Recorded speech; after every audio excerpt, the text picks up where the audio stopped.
They are fanatics. They do not believe in Islam. They are doing everything anti-Islamic. They have hijacked Islam. उनकी माथों पर गट्ठे तो बहुत बड़े बड़े होंगे, दाढ़ियाँ उनकी जो हैं वो नाफ तक होंगी. Saudi Arabia, Qatar, such type of countries, they are promoting Wahhabism. So it all depends. Okay, the Taliban are coming from where? What is the mentality of that particular clan? Those who are Wahhabis, those who could not respect Prophet Muhammad sallallahu alaihi wasallam. तो ऐसे लोगों को आपका क्या message है और कैसे हालात सुधरेंगे? मैं ख़ास तौर पर आपसे एक कमेंट चाहूँगा मुस्लिम समाज के अपने नौजवानों के लिए कि वो किसे फॉलो करें. What should be the correct principle for them? What should be the correct guidance for them? पिछले कुछ दिनों में देश में ऐसी घटनाएं हुई हैं जिन्होंने पूरे देश को झकझोर कर रख दिया है और साथ ही साथ भारत की दो सबसे बड़ी जो कम्युनिटीज़ हैं, हिंदू और मुस्लिम कम्युनिटी, जिसके बारे में ये कहा जाता है कि दुनिया में हिंदुओं का हिंदुस्तान है तो मुसलमानों का भी दुनिया का दूसरा सबसे बड़ा देश जो है वो हिंदुस्तान ही है, जहाँ पर दुनिया में मुस्लिमों की दूसरी सबसे बड़ी आबादी है. उस देश में जहाँ हज़ारों सालों से साथ रहते चले आ रहे हैं, लंबे वक्त से रहते चले आ रहे हैं, एक दूसरे के सुख दुख के साथ ही रहे हैं, वहाँ पर भरोसा इतना कमज़ोर क्यों हो रहा है कि लोग ग्राहक की शक्ल में बनकर कोई कस्टमर बन के गया और कत्ल करके चला आया. सोशल मीडिया पे लोग वीडियो वायरल कर रहे हैं कत्ल करने के बाद अपने उन हरकतों को जायज़ ठहरा रहे हैं. मज़हब के नाम पे, धर्म के नाम पर इस तरह की चीज़ें हो रही हैं जो पूरे समाज को बहुत नुकसान पहुंचा रही हैं और इस देश के वर्तमान और भविष्य को भी नुकसान पहुंचा रही हैं. हमारे साथ लखनऊ के अवध के नवाब फैमिली के वंशज जाफ़र मीर अब्दुल्ला साहब बैठे हैं और निश्चित तौर पर आप एक ऐसी शख्सियत हैं जिन्हें पूरे देश में, पूरी दुनिया में लोग जानते हैं और आपने लखनऊ की उस संस्कृति को अभी भी अपने आसपास बचा कर रखा है जो संस्कृति हिंदुओं और मुसलमानों को बराबर सम्मान देती है. सर, ये क्या हालात आप देख रहे हैं मुल्क में और ये घटनाएं जो हो रही हैं, कितनी तकलीफ़ हो रही है उन लोगों को जो हिंदू मुस्लिम यूनिटी के लिए काम करते थे? आज़ादी के पहले अंग्रेज़ों ने कोशिश की कि तफ़रीक़ा पैदा किया जाए, डिवाइड एंड रूल. आज़ादी के बाद कुछ अरसे तो सही चला क्योंकि पहले के जो आज़ादी में जद्दोजहद करने वाले लोग थे, दे वर वेरी सिंसियर और वो ज़ाहिर है कि आज़ादी चाहते थे. लेकिन बाद में जब पॉलिटिक्स आ गई तो उसमें ये हो गया कि पावर पॉलिटिक्स जो थी वो आने लगी और कुर्सी का जो था वो सिलसिला शुरू हो गया. वहीं से ख़राबी शुरू हो गई और अब तो नौबत यह आ गई है कि कुर्सी के लिए कुछ भी हो सकता है. उसमें मर्डर्स भी हो रहे हैं, उसमें जो इत्तेहाद की जगहें हैं उसको मतलब मुख्तलिफ़ अंदाज में इस्तेमाल किया जा रहा है, एजिटेशन के लिए इस्तेमाल किया जा रहा है. जो चीज़ें मज़हब की हैं उनको इबादत के लिए ना इस्तेमाल करके बगावत के लिए इस्तेमाल किया जा रहा है. ज़बान ऐसी हो गई है कि उस पर क़त्ल व गारत हुआ चला जा रहा है और सिर्फ़ हिंदुस्तान में ही नहीं पूरी दुनिया में उसका बुरा असर हो रहा है. तो वैल्यूज़ कम हो रही हैं, इंसान का मिजाज बदल रहा है, इंसान में टॉलरेंस कम हो रही है, सैक्रिफाइस का जज्बा इतना नहीं है और सेल्फ सेंटर्डनेस बहुत ज़्यादा बढ़ गई है और उसका सिर्फ एक रीज़न जो है that is vote and power politics. Nawab साहब, निश्चित तौर पर वोट एंड पावर पॉलिटिक्स ये जो सब्जेक्ट है ये कहीं ना कहीं लंबे समय से देश को नुकसान पहुंचा रहा है और सत्ता के लिए हमारे नेताओं ने, हमारे लोगों ने बहुत कुछ ऐसा किया है जो नहीं होना चाहिए था. इधर हम देख रहे हैं कि टॉलरेंस की आपने बात की. टॉलरेंस किसी भी समाज के लिए, सभ्य समाज जो है, जो सिविलाइज सोसाइटी है, उसका बेस टॉलरेंस पे ही है. बट हम देख रहे हैं कि टॉलरेंस में कमी आती जा रही है और जो घटनाएं सामने आ रही हैं देश में अभी, जिस तरह से कि पॉलिटिकल हैवक क्रिएट हो गया और रिलीजियस हैवक भी हम कहेंगे नुपुर शर्मा के बयान के बाद, और लोगों ने आके विरोध किया, देश में तमाम हिंसक घटनाएं भी हुई. नुपुर शर्मा ने अपना जस्टिफिकेशन दिया कि उन्होंने किसी दूसरे व्यक्ति के रिएक्शन के बाद, किसी के स्टेटमेंट के बाद रिएक्ट किया और उसके बाद उन्होंने माफ़ी मांगी, तमाम चीज़ें हुई, इंटरनेशनल एजेंडा बन गया. लेकिन हम अपने देश को, उस देश को जो हमारा एक सुंदर सा बगीचा है, अपने हाथों से ही तहस नहस कर रहे हैं. और उदयपुर में जो घटना हुई, आपको भी नॉलेज हुई होगी उस घटना की, कि दो मुस्लिम नौजवान एक टेलर के यहाँ जाते हैं और कस्टमर बन के जाते हैं, कपड़े का साइज़ करवाते हैं, और जब वो उनके कपड़े, उनकी ड्रेसिंग की साइज़ ले रहा होता है तो पीछे से धारदार हथियारों से उसका बेरहमी से कत्ल करते हैं, सर कलम करते हैं और वीडियो भी वायरल करते हैं। मैं एक सवाल कर रहा हूँ यहाँ पर, और ये सवाल खड़ा किया है केरल के गवर्नर आरिफ मोहम्मद खान ने। उन्होंने कहा है कि मुस्लिम सोसाइटी में टॉलरेंस कम हो रहा है क्योंकि मदरसों से जो बच्चों को पढ़ाया सिखाया जा रहा है वो गलत है। उन्होंने देवबंद पर भी सवाल खड़े किए हैं। उन्होंने कहा कि देवबंद में जो लिटरेचर देवबंद से स्प्रेड हो रहा है वो मुस्लिम युवाओं को रेडिकलाइज कर रहा है। What would you like to say about his statement and the current scenario which we all of us are a witness of this scenario which is going on? How much this is harming our society, our country and everybody? The governor of Kerala, Mr. Arif Mohammad Khan, and me were contemporaries in Aligarh Muslim University. He is a very learned person, and it is his particular impression or whatever he thinks. It is not only the madrasas which are creating this havoc. From the madrasa, there are very nice people also who are coming out. And if you take the example of Iran, Iran is the main madrasa. So it all depends. Okay, the Talibans are coming from where? What is the mentality of that particular clan? Those who are Wahhabis. Those who could not respect Prophet Muhammad sallallahu alaihi wasallam, they are the breed from that nasl. Those who martyred the Ahl Bayt, Imam Hussain Islam, 72 people were massacred in a day, and who were the spiritual heads and the direct blood of the Prophet Muhammad. They did not spare the daughter of Prophet Muhammad, the cousin of Prophet Muhammad, Hazrat Ali alayhi salam. He was sacrificed there in the mosque during the prayers. So you can imagine anything. In the madrasas, good people are also coming out. What do you think about other institutions which are not the madrasas? They are otherwise. So it is equally bad. These are fanatic people. It is the mentality. It is not in their genes. But now the mentality is such that they are deliberately doing such things for their supremacy and for their power.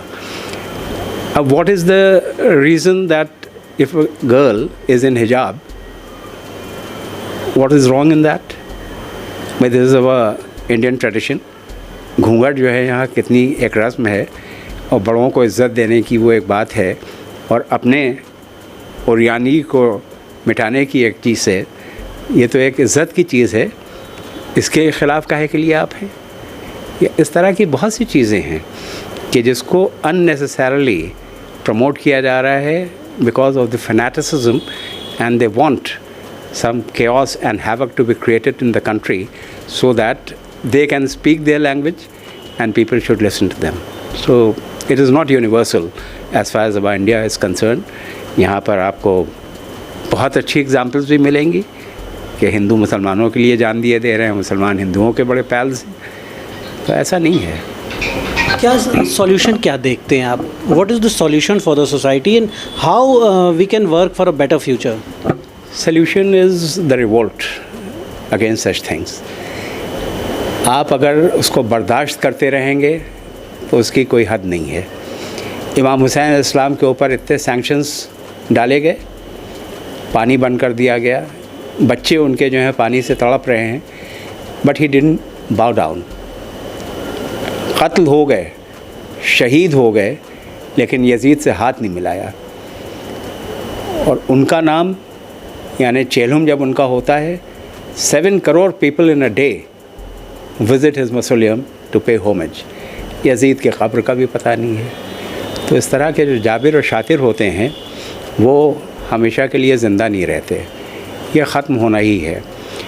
हज़रत अली अलैहिस्सलाम की जो नहजुल बलागा है, जिसमें उनके sermons हैं, जिन्होंने letters लिखे हैं when he was the governor और he was the caliph, the last caliph where he had to be the first. वो it is a reference book in UNO कि अगर मौला अली के अक़वाल उसके ऊपर दुनिया चले तो यहाँ पर अमन व अमान ही रहेगा। जो अपने दुश्मन को माफ़ करना जाने, जो उसके साथ सलूक, अब मौला अली के सर के ऊपर जिसने तलवार इब्ने मुलजिम ने मारी थी, अब वो डर के मारे छुप गया, इनका पड़ाखे हो गया सर दो, और लोग जो हैं वो उन्होंने कहा फ़लाँ खंबे के पीछे है, उसकी मुश्कें कस के लोग लाने लगे, कहने लगे कि नहीं, इंसान है, इसने ख़ता की है, लेकिन पहले तो इसको मुश्कें इसकी ढीली करो। अपने साहबजादों से इमाम हसन एवं इमाम हुसैन इस्लाम से फ़रमाया कि हमारा मेहमान है, इसको शरबत पिलाओ, और फिर वसीयत की कि इसने मेरे ऊपर एक ज़रब लगाई है, अगर अदालत में यह मुजरिम करार पाए तो इसके भी एक ही ज़रब लगाई जाए और इसकी तौहीन न की जाए। तो एक तो वो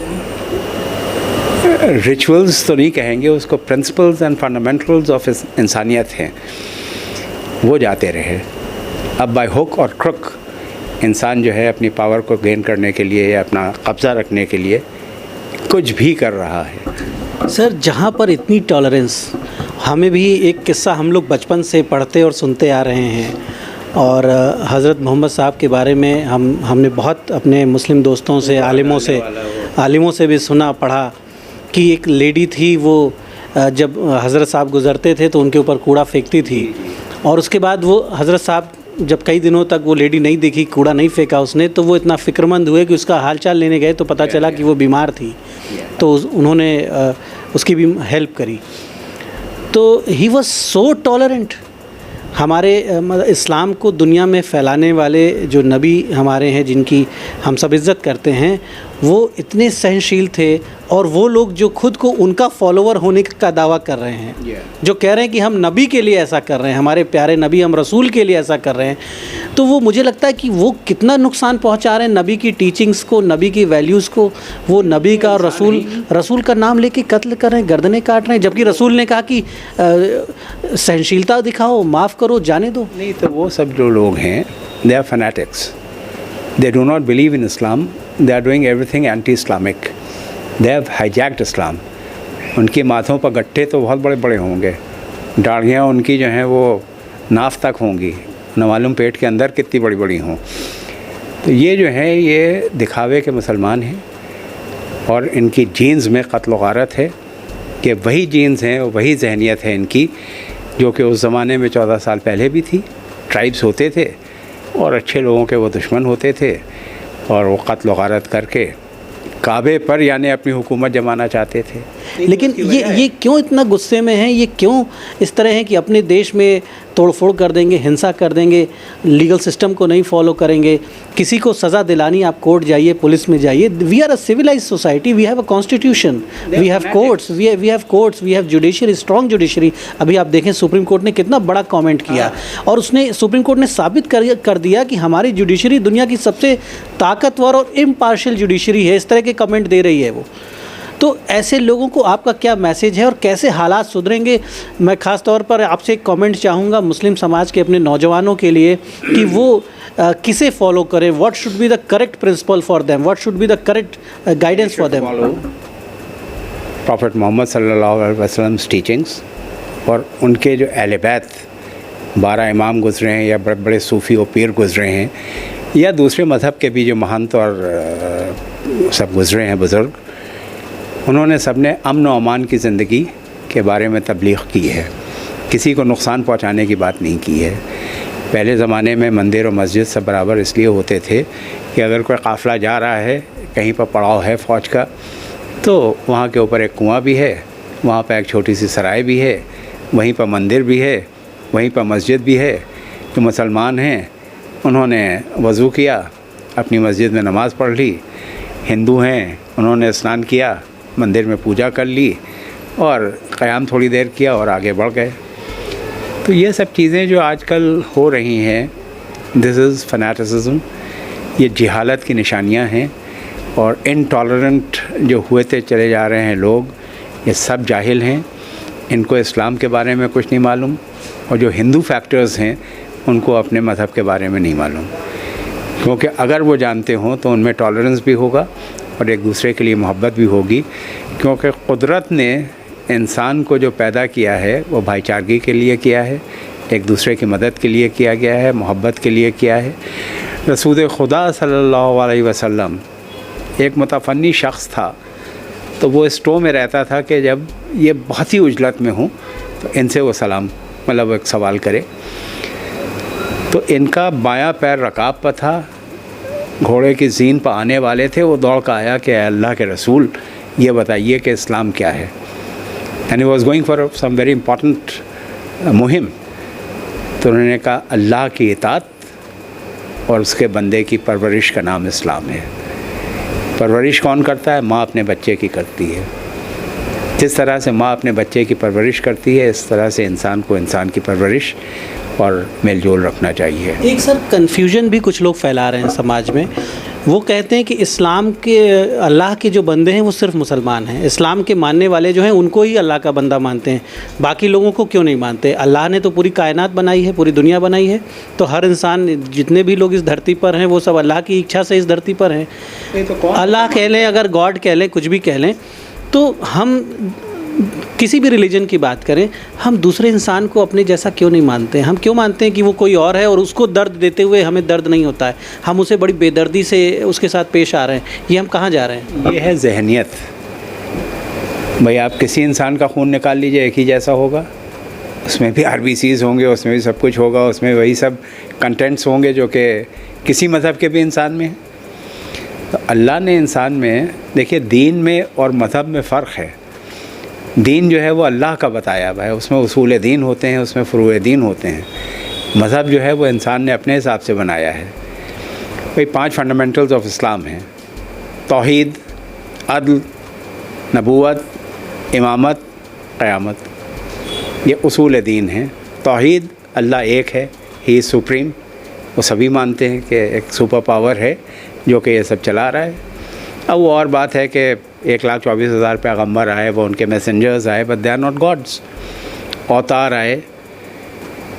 अदल यानी उसके लिए अदल और इंसाफ जो है और जस्टिस जो है वो हर बंदे के लिए बराबर है। सूरज निकलेगा तो सबको रोशनी देगा, पानी है तो वो सबके लिए है, हवा है तो वो सबके लिए है। ये थोड़ी है कि मुसलमान के लिए है या शेख के लिए है, सैयद के लिए है या ब्राह्मण के लिए है, शूद्र के लिए नहीं है। नबूवत कि नबी उसके आए, अल्लाह ने भेजे, जनाब आदम पहले और रसूल खुदा सल्लल्लाहु अलैहि वसल्लम आखिरी नबी। उनके बाद में इमामत शुरू हुई कि उनके जो डेप्यूटीज़ थे कि जो उन्होंने अपना पैगाम दिया है उसको आगे वो प्रीच करें।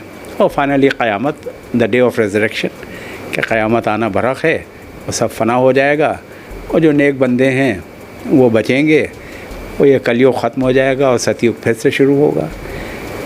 भेड़ बकरी तो काफ़ी टीचिंग्स मिलती हैं हिंदुज़्म और इस्लाम की। क़यामत की बात कह लें या पुनर्जन्म की बात कह लें या नर्क और दोजख की बात कह लें। इस्लाम में पुनर्जन्म को नहीं मानते, प्रलय क़यामत को मानते हैं। हालांकि जो मुर्दे हैं वो कब्र से निकलेंगे गवाही देने के लिए। सॉर्ट ऑफ पुनर्जन्म दे विल गेट। हाँ, they would be brought out of their graves. जैसे शेक्सपियर ने लिखा है नेचुरल प्रोडिजीज़, तो ये है कि but they will be original skeletons जिनमें गोश्त और पोस्त होगी और अल्लाह की कुदरत से वो फिर गवाही देंगे और उनके हर आज़ा गवाही देंगे।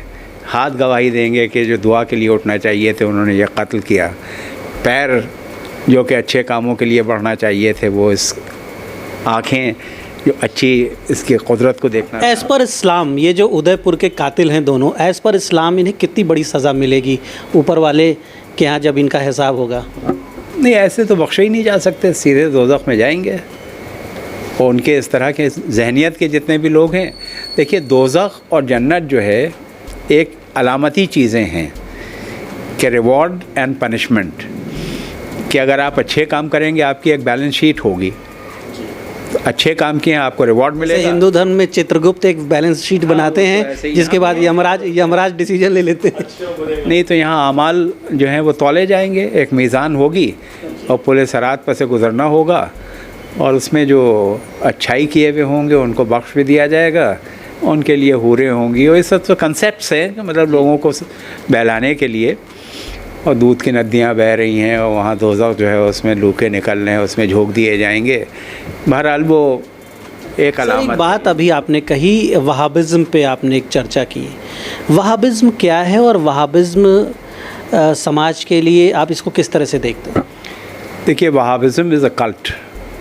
अब्दुल वहाब नजदी एक शख्स था and he was a creation of Germans, French and Englishman. ज़ात का वो बढ़ई था, वो थोड़ा बहुत इस्लाम के बारे में जानता था और ज़हीन था। और एक फ़्रेंच वो थी जासूस, उसके ऊपर ये आशिक़ हो गया था।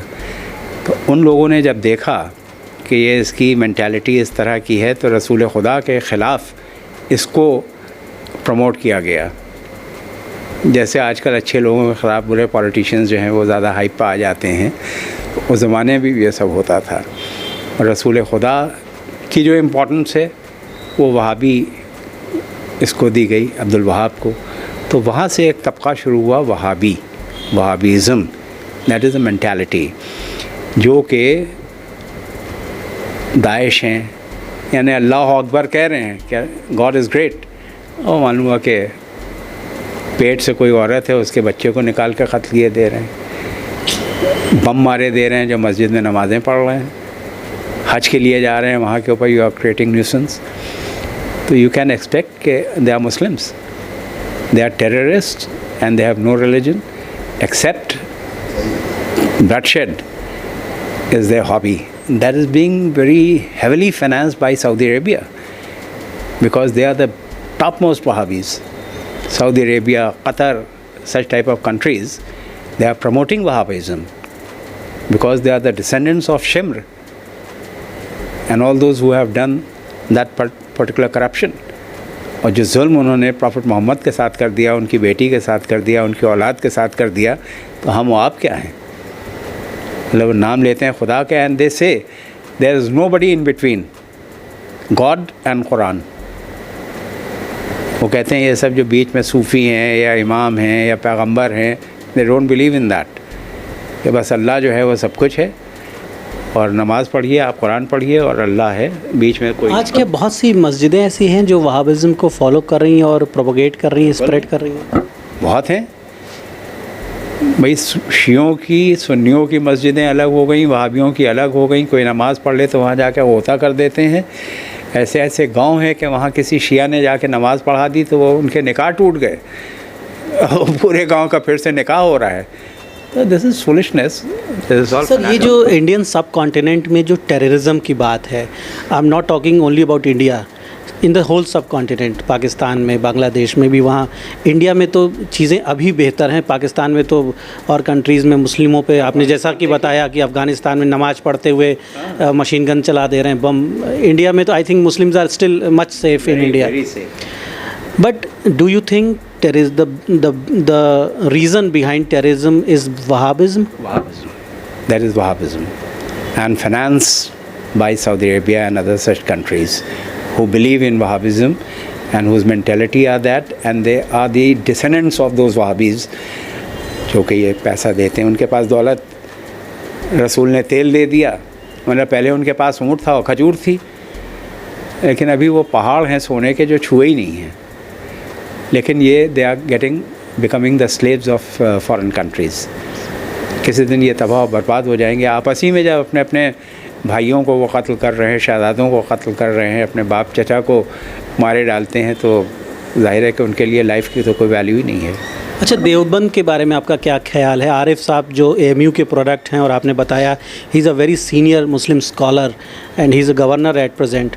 कई बार स्ट्रांगली वो कह रहे हैं, बार बार कह रहे हैं, उन्होंने कहा कि मैंने पत्र भी लिखे हैं, लेटर्स भी लिखे हैं कि देवबंद जो है वो शायद, उस पर भी वो कहते हैं कि शायद देवबंद से भी वहाबिज़्म को प्रोपोगेट किया जा रहा है। What is the reality? I don't know what is the reality. You are expert of the field. I am not the expert of the field, but Arif Mohammad Khan is an expert of the field. He is the governor of a state and he has studied a lot about Nahjul Balagha.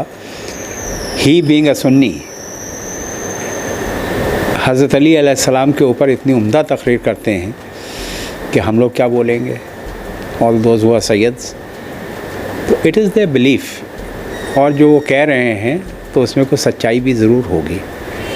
There are certain institutions which are being financed by Saudi Arabia और उनके पास दौलत के बल पर ये हरकतें होती भी हैं और उनकी मेंटालिटी सबकी तो वैसी नहीं होती होगी, लेकिन हाँ वैसे भी निकलते होंगे।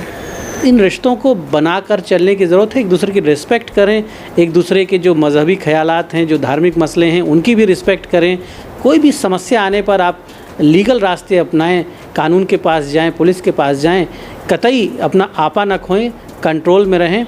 और ये ख़ास तौर पर याद रखें इस बात को कि नबी इतने सहनशील थे, इतने टॉलरेंट थे कि जैसे कि कई कहानियाँ हैं, और एक वो उस औरत की कहानी ज़रूर याद कर लें जब भी दिल में आपके गुस्सा आए, जो नबी पर कूड़ा फेंकती थी, फिर भी नबी उसका हाल चाल लेने जाते थे, उसका ख्याल करते थे। तो इतना महान उनका व्यक्तित्व था। और अगर उनके मानने वाले हिंसा के रास्ते पे जा रहे हैं तो निश्चित तौर पर वो कहीं ना कहीं उनकी वैल्यूज़ को ही चोट पहुंचा रहे हैं। हम कोशिश करते हैं, मानने वाले नहीं हैं, मैं ये आपको साफ बता दूं कि उनको इमिटेट करते हैं, उनके मानने वाले नहीं हैं ये। तो ऐसे लोग उनके मानने वाले बिल्कुल नहीं हैं। ऐसे लोग भले ही चोला ओढ़े हों, मुसलमान होने का, ख़ुद को मुसलमान बताते हों, लेकिन ऐसे लोग इस्लाम के सही फॉलोअर बिल्कुल नहीं हो सकते हैं। और जो बातें आज कही हैं नवाब साहब ने, निश्चित तौर पर बहुत सी महत्वपूर्ण बातें हैं और पूरे समाज को उनका अनुसरण करना चाहिए। द इंडियन ओपिनियन के लिए लखनऊ से दीपक मिश्रा।